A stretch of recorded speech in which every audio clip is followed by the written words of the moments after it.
Pahalgam. Okay, Pahalgam. Pahalgam present ఎందుకు వార్తలో ఉన్నదంటే అక్కడ ఏప్రిల్ 22వ తారీఖు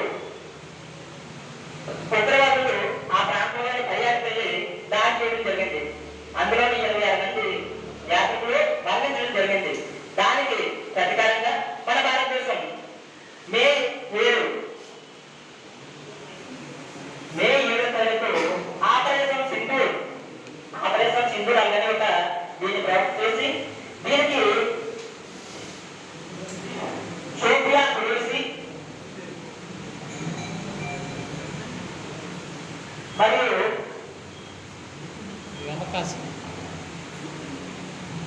ఓమికా సింధు వీళ్ళిద్దరి నాయకత్వంలోనే ఆపరేషన్ సింధూర్ అనేది ఏర్పాటు చేయడం జరిగింది. అందులోనే త్రివిధ దళాలు కూడా పాల్గొనడం జరిగింది. త్రివిధ దళాలు అంటే ఏంటంటే ఆర్మీ, నావీ, ఎయిర్ ఫోర్స్.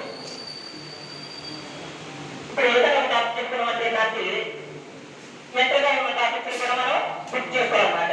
అయితే ఆర్మీలో ఎప్పుడంటే జనవరి 15th.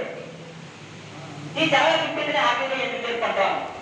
మొదటి army commander KM Cariappa join అయిన తేదీ అన్నమాట జనవరి 15th. దీన్నే ఆర్మీ దినోత్సవంగా జరుపుకుంటాం. అయితే ఫస్ట్ కేఎం కరియప్ప. ఇప్పుడు ప్రజెంట్ ఆర్మీ చీఫ్ ఎవరికని తెలుసా? Army chief Upendra Dwivedi. Army chief ఎవరమ్మా? ఉపేంద్ర ద్వివేది. నావీ డే ఎప్పుడు తెలుసా? December 12th. నావీ చీఫ్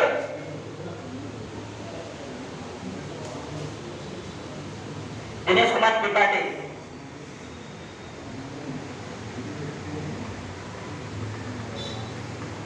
మమ్మల్ని మీరు అందరూ వినేయండి. కొద్దిగా ఏదైనా చిన్న చిన్న మిస్టేక్లు ఉన్నా సరే అంటే సరిగ్గా రాయలేదు. Okay, air force. Air force day తెలుసా? October 8th. Air force chief air chief marshal Amarpreet Singh.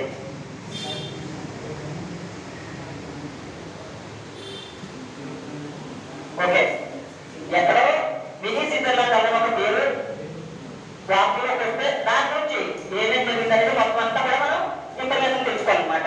అయితే ఇప్పుడు ప్రజెంట్ చెప్పేది బేసిక్ కాబట్టి దీంతో పాటు దాని కాంబినేషన్ ఉన్నది కరెంట్ అఫైర్, జీకే రెండు కలిపి కూడా చెప్పడం జరుగుతుంది. జరిగిందని చెప్పాను. అయితే ఏప్రిల్ 22వ తారీఖు ప్రాముఖ్యత ఏంటి? ఏప్రిల్ 22 దరిద్ర దినోత్సవం. దరిద్ర దినోత్సవం. ఏప్రిల్ 23 పుస్తక దినోత్సవం. ఏప్రిల్ 24 పంచాయతీరాజ్ దినోత్సవం. April 21 civil service day.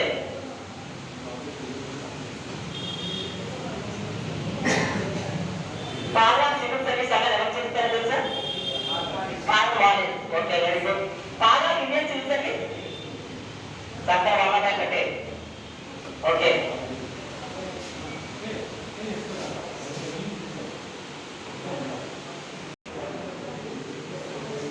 Present మనకి 50 ఉన్నాయి ఆంధ్రప్రదేశ్.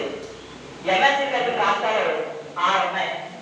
మన ఆంధ్రప్రదేశ్ అంటే విశాఖ రాష్ట్రాలు అన్నమాట. ఇప్పుడు లోక్సభ, అక్కడ విధానసభ రెండు కలిపి ఉన్న రాష్ట్రాలు ఎన్ని ఉన్నాయంటే 6 ఉన్నాయి. ఆంధ్రప్రదేశ్, తెలంగాణ, ఉత్తరప్రదేశ్, మహారాష్ట్ర, బీహార్, కర్ణాటక. ఈ 6 రాష్ట్రాలు కూడా విధానసభ కలిగి ఉన్నాయన్నమాట. మన సీఎం, ఆంధ్రప్రదేశ్ సీఎం ప్రతి రాష్ట్రానికి ముఖ్యమంత్రి గవర్నరు, ఆ రాష్ట్రం యొక్క క్యాపిటల్ ఏంటని కూడా మనకు తెలియాలన్నమాట. అయితే